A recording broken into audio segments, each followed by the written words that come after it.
Good evening, this is JCN English News Edition, and you're watching with me, Kim Kongsai. First, the headlines. KIM refutes FIR on CH Azang Kongsai. WKJIC appeals to Union Minister Nitin Gadkari for blacktopping of locally constructed ring road in Outer Manipur. CNPO calls for mass rally come total shutdown on February 12th. New political party laying out launch in Manipur. News in detail. The Kuki Inpi Manipur KIM has stated that reports alleging a first information report FIR against its president CH Azang Kongsai is false and has demanded a public apology from the social media platforms and new outlets that spread disinformation.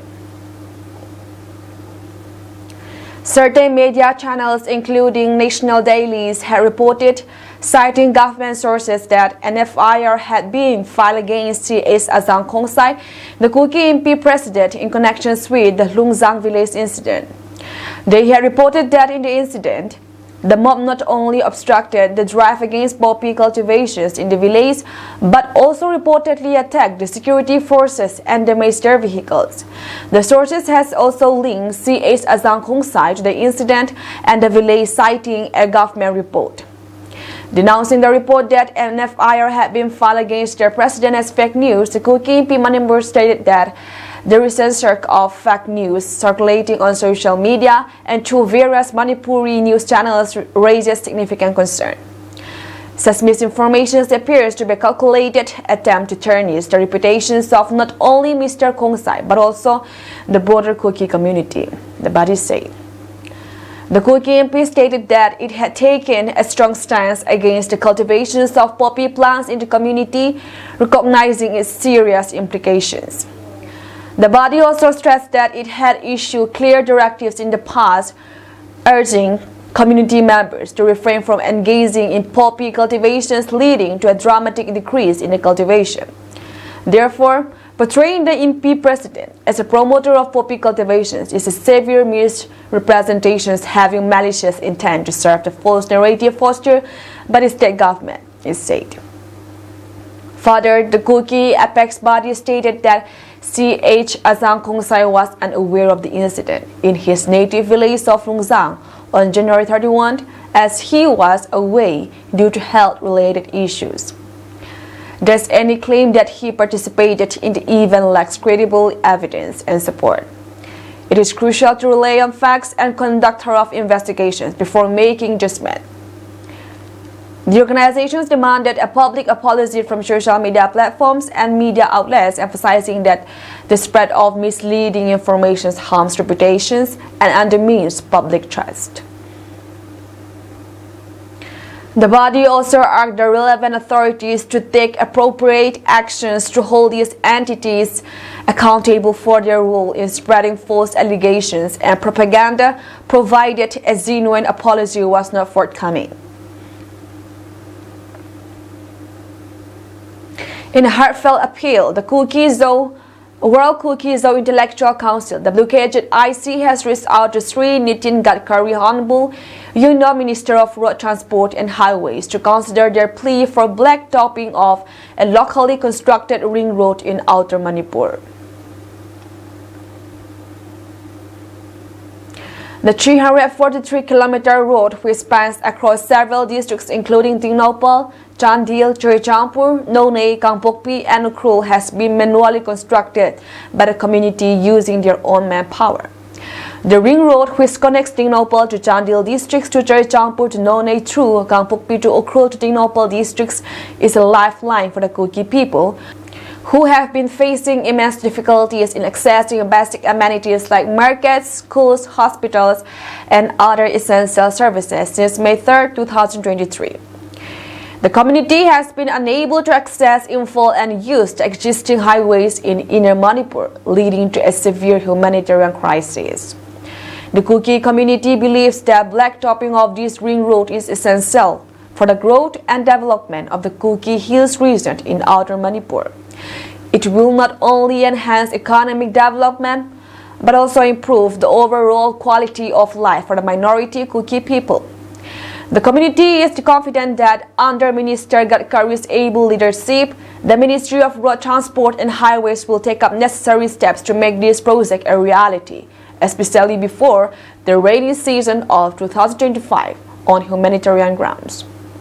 The appeal comes at a time when the region is still reeling from the aftermath of the 2023 Manipur violence, which resulted in the loss of lives, displacement of people, and destruction of properties. The Kuki community is hopeful that the blacktopping of the ring road will bring some relief and respite to the people who have been struggling to rebuild their lives.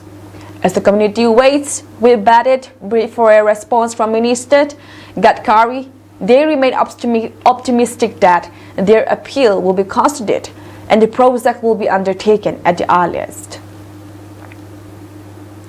The blacktopping of the ring road will not only boost trade, commerce, and tourism in the area, but also provide better connectivity to the local populations, facilitating easier access to essential services.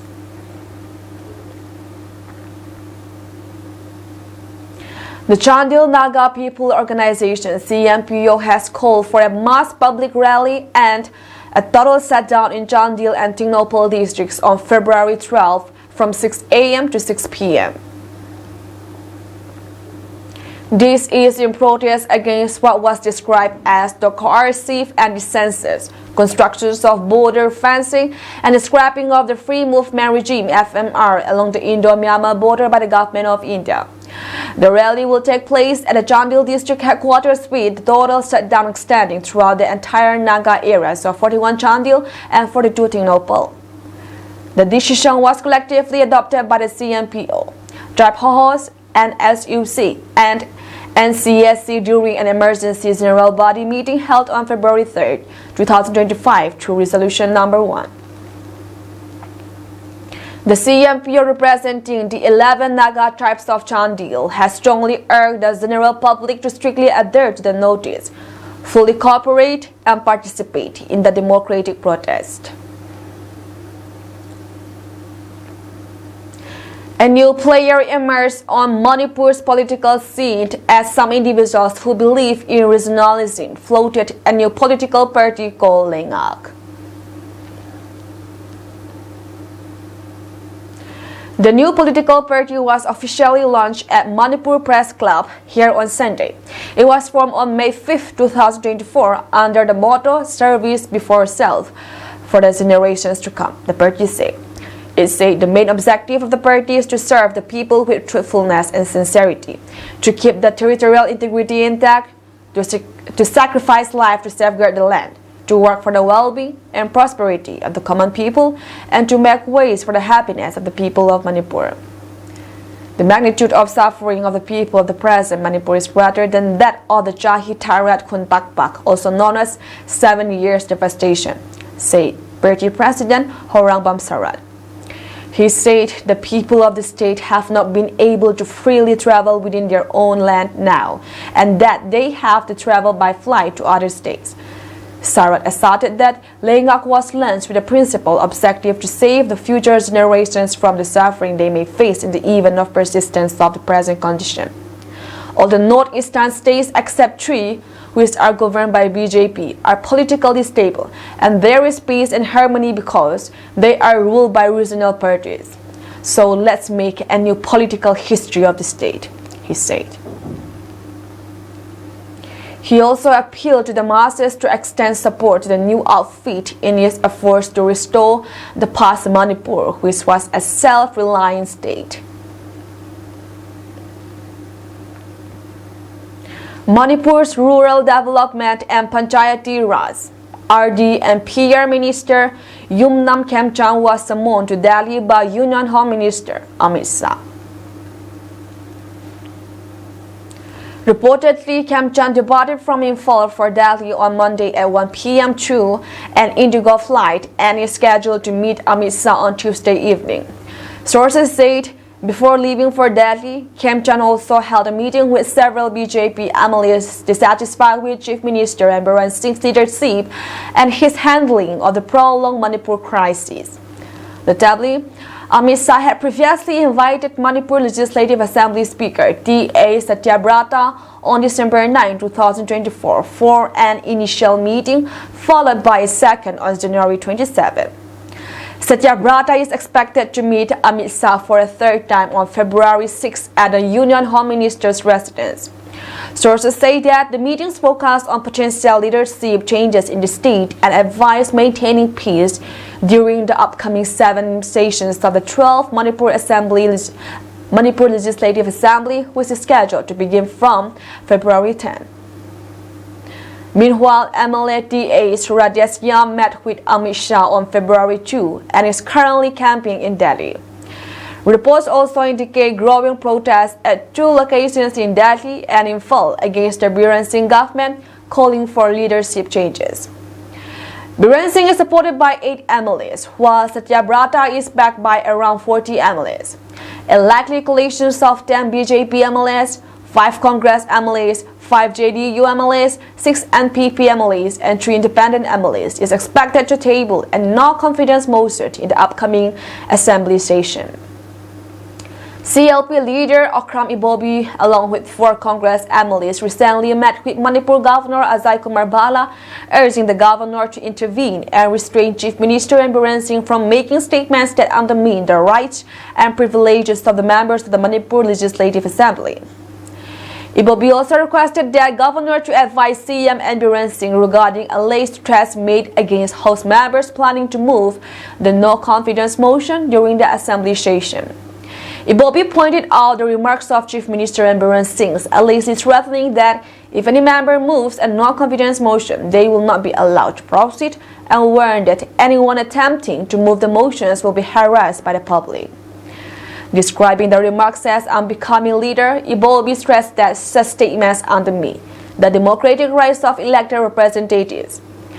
He stated every legislator has the constitutional right to raise motions according to the rules of procedure and conduct of business of the State Assembly.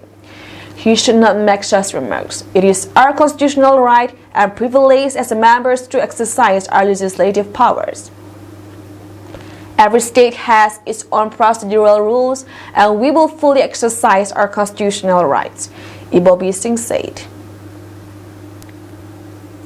Sources reported that CM Biren Singh is currently supported by 7 MLAs, namely Hekam Dingo, Leisang Tim Sindro, Thongam Biswajit, Thongam Santi, Gayam Syam, Oli Silshi, and Mayang Lambam Rameswar.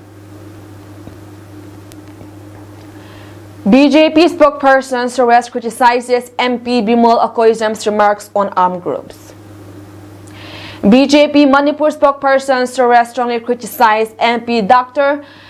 Bimol Akoizam on Tuesday for his statements in Parliament, where he alleged the presence of an armed group in the Valley districts supposedly supported by the ruling government. Addressing a press conference at Thambal Sanglin, Suresh condemned the remarks as very unfortunate and cautioned that if the center decides to impose outspy in the Valley, MP Bimol Akoizam should be held accountable. Congress should stop political game. Bimol alleges Chief Minister of not doing anything. Bimol should know that Article 355 is being imposed in Manipur, according to which law and order is held by center, Suresh said. Suresh also urged Bimol to speak as a Manipuri, not as an outsider. Later, when asked if Article 355 is being officially imposed in Manipur, Suresh replied, "The appointment of security advisor is evidence of its imposition."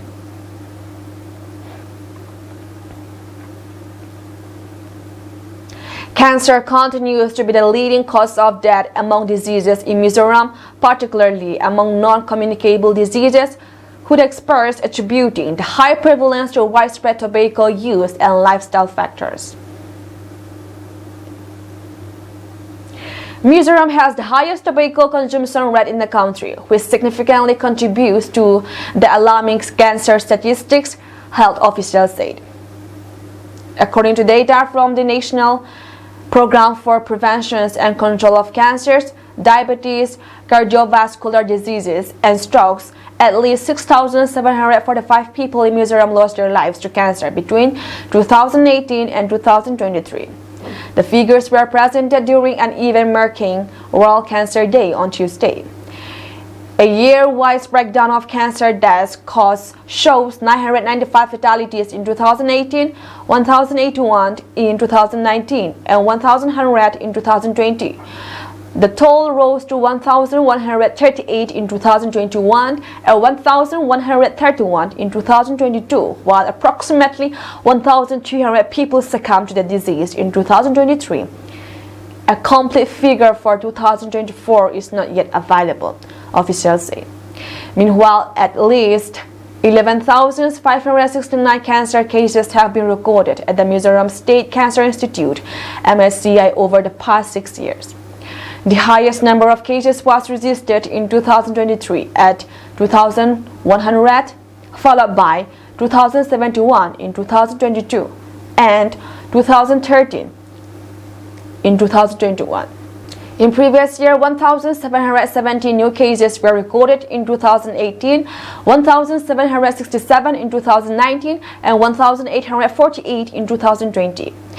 MSCI Director Dr. Zeri Alpatu acknowledged that cancer cases have been increasing each year, but noted that advancement in treatment facilities have improved patient survival rates. Many cancer patients now live longer, even if they are not completely cured, he said. But to emphasize that excessive tobacco use, including smoking, is a key factor in Mizoram's high cancer rates.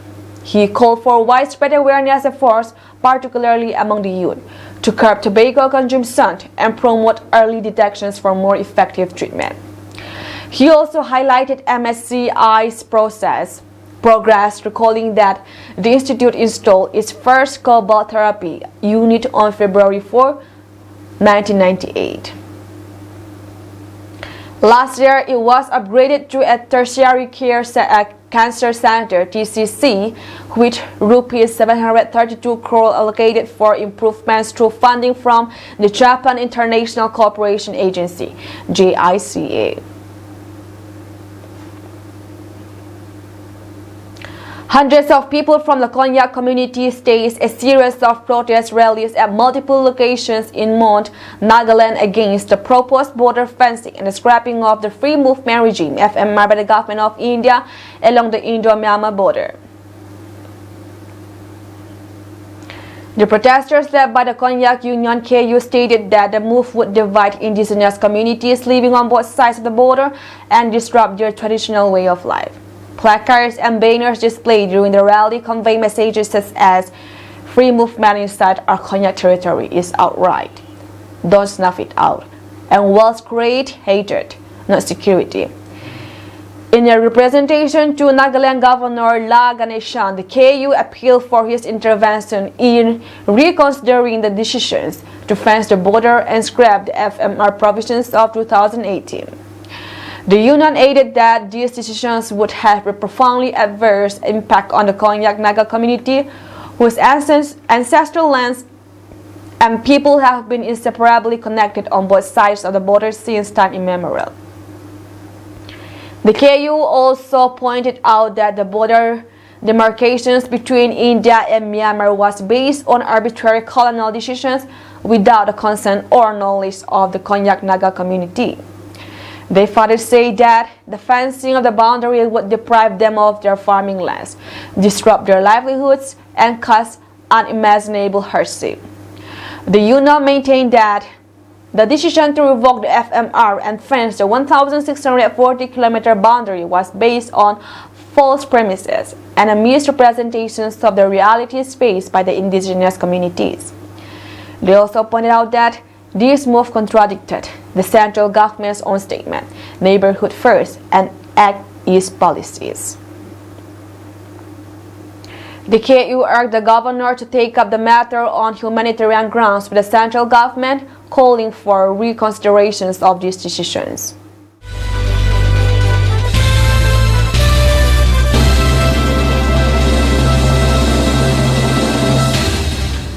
The Supreme Court on Tuesday, February 4, 2025, allowed the Central Bureau of Investigation (CBI) plea to relieve Datla Srinivasa Verma as the head of the Special Investigations Team (SIT) constituted to investigate Manipur's extrajudicial killings.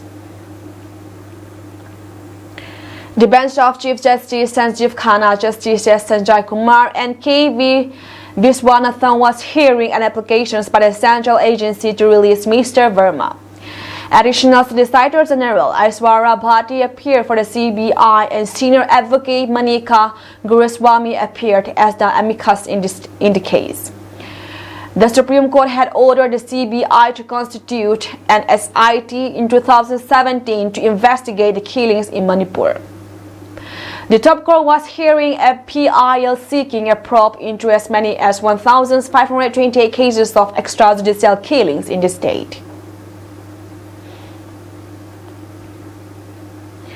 The Communist Party of India Marxist (CPIM) urged the central government to immediately intervene to remove Manipur CM and Biren Singh and initiate dialogue with all sides in the conflict to ensure that the rights of all communities are safeguarded and peace and normalcy restored.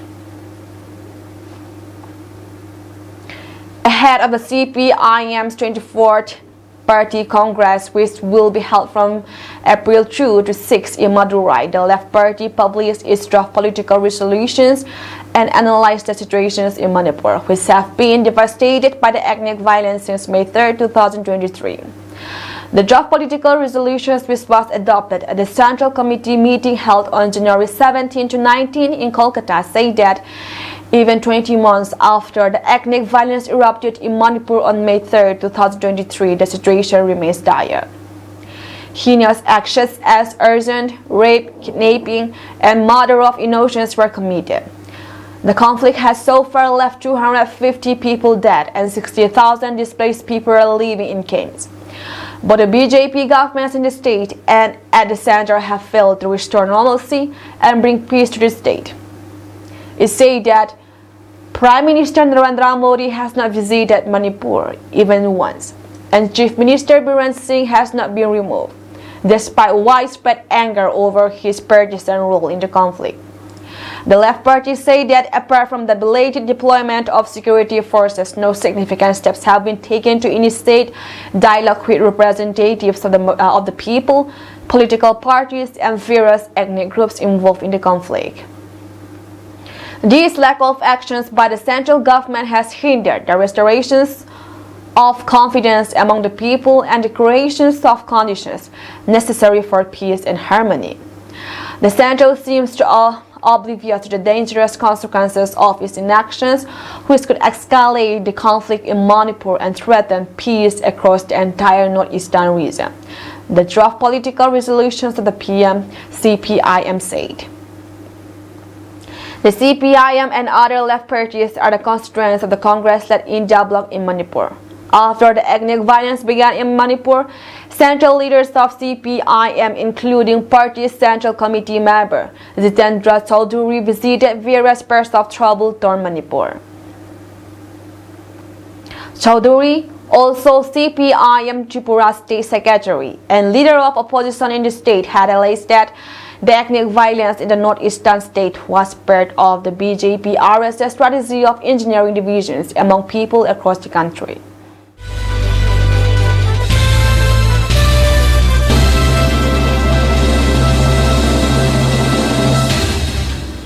Ukraine has lost 45,100 soldiers on the battlefield since the start of Russia's full-scale invasions in February 2022, President Zelensky said in an interview with UK journalist Piers Morgan published on February 4th. Zelensky said that there have been a total of 390,000 cases of soldiers sustaining wounds on the battle. Although the actual number of wounded soldiers is less, given that some soldiers sustained multiple wounds during separate incidents. In previous statement on a total casualty count, Zelensky said that approximately half of the soldiers wounded in actions later returned to the battlefield. The comments from Zelensky comes as a rare admission from a Ukrainian official. about the casualty count on the front line. Zelensky previously revealed that total casualty count in December 2024, claiming that Ukraine had lost 43,000 soldiers with 370 cases of medical assistance for the wounded. Despite the estimate, Zelensky added that it was not clear as to how many thousands of men are currently held as prisoners of war compared to those missing in action. How many of those are missing in actions and how many of those are prisoners of war? I do not know the precise number, but we are working on it, Zelensky added. Comparing Ukraine's casualty count to that of Russia, Zelensky said that the interview that approximately 350,000 Russian soldiers have been killed, with between 6 lakh to 7 lakh instances of Russian soldiers sustaining wounds on the battlefield. According to Ukraine's general staff estimates, Russia has lost a total of 8,42,930 troops since the start of the war, a number in line with various estimates from Western intelligence sources. The figures do not specify killed or wounded, though the overall consensus is that it includes dead, wounded, missing, and captured. According to UK's estimates, Russia's losses are expected to surpass 1 million troops by May.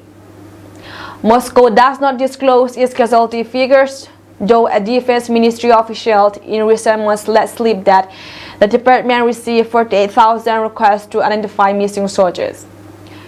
In an attempt to mitigate casualties among Russian citizens, Moscow has also made an effort to recruit foreigners into their army. Russia has cooperated with North Korea, with Pyongyang reportedly dispatching 10,000 to 12,000 soldiers to assist Russia with its war against Ukraine. After the New York Times reported on January 30 that North Korean troops had pulled from the front, a Special Operations Force spokesperson confirmed to the Kyiv Independent that Ukraine's special forces had not faced Pyongyang soldiers for 3 weeks.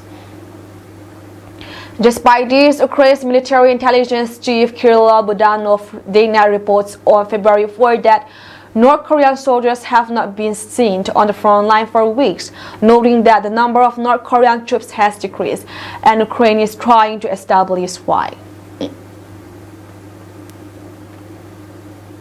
That's all from us tonight, and we thank you for joining our program.